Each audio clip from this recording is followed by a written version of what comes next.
குடியாத்தம் ஏர்த்தாங்கல் கிராமத்தில் உள்ள அரசு பள்ளியில் கல்வி உதவித்தொகை வழங்கும் நிகழ்ச்சி சட்டமன்ற உறுப்பினர் பங்கேற்பு.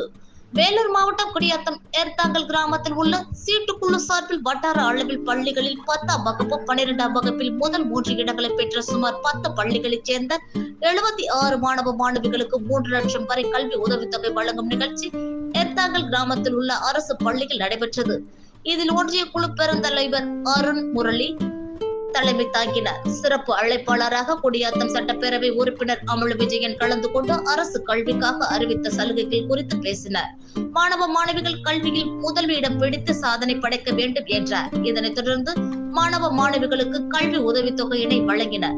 இந்த நிகழ்ச்சியில் குடியாத்தம் ஒன்றிய குழு பெருந்தலைவர் சத்யானந்தம், பேர்ணாம்பட்டு ஒன்றிய குழு தலைவர் சித்ரா ஜனார்த்தனம், மாதனூர் ஒன்றிய குழு தலைவர் சுரேஷ்குமார் உள்ளிட்ட பலர் கலந்து கொண்டனர்.